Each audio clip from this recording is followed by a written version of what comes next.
Salut à tous, c'est Ilyes, j'espère que vous allez bien. On se retrouve pour le débrief de la trilogie entre Leon Edwards et Kamaru Usman qui vient de s'achever il y a quelques minutes et le Britannique conserve sa ceinture de champion des powerlifters. Il réussit donc sa première défense de titre. Il a battu Kamaru sur décision majoritaire. J'ai vu sur Twitter quelques personnes remettre en question cette victoire, mais pour moi elle est totalement méritée. Alors certes, Kamaru, pendant l'immense majorité du combat, il a mis la pression à Leon Edwards, mais la pression elle seule, elle n'est pas suffisante pour pouvoir remporter un combat. J'imagine que d'autres personnes vont dire que Kamaru, il a mis 4 takedowns sur 15 tentés à Leon, mais l'immense majorité d'entre eux étaient stériles. Je pense qu'hormis le premier qu'il a réussi à mettre, où on a vu du grand end pound, il n'y a pas eu vraiment ni de tentative de soumission, ni de tentative d'être actif. Et en plus de cela, Leon a réussi à défendre l'immense majorité des amenés au sol. Et on sait que ça fait gagner des points. Performance vraiment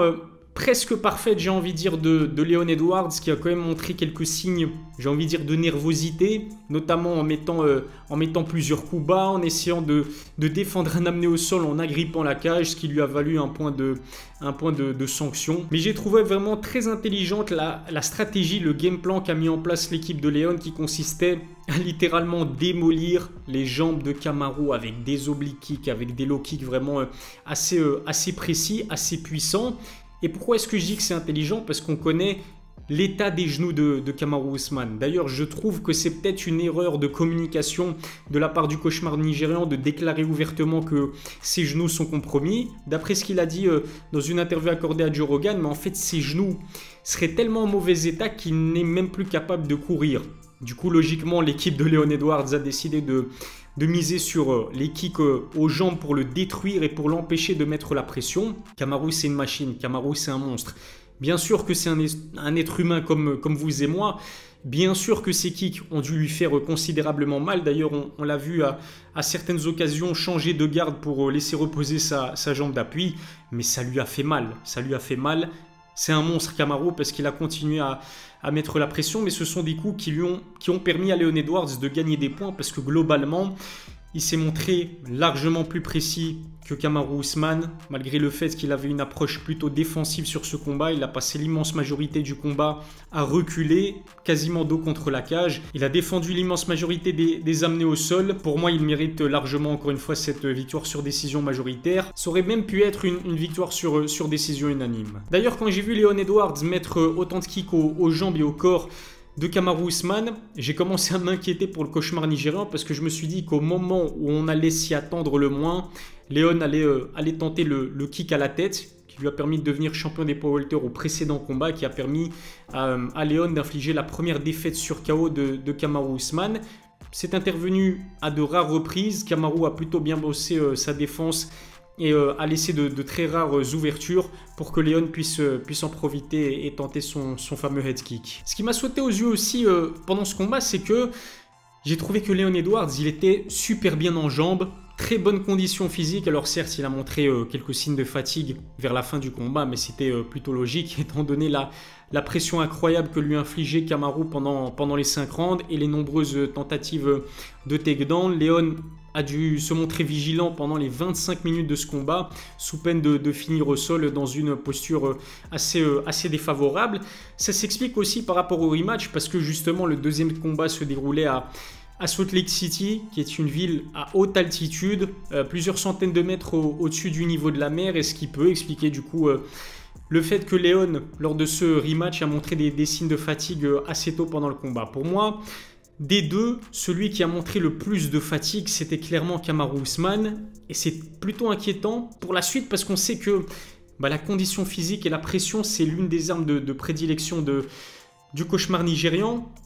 Dites-moi ce que vous en pensez dans les commentaires, mais je pense que c'était clairement la prestation la moins aboutie de la part de Kamaru Usman. Je l'ai trouvé très lent. Leon Edwards beaucoup plus rapide, notamment sur les contres. Le Nigérian aujourd'hui, il a 35 ans. Il en est à 2 défaites consécutives face au même adversaire, dont la précédente sur KO, un KO dévastateur.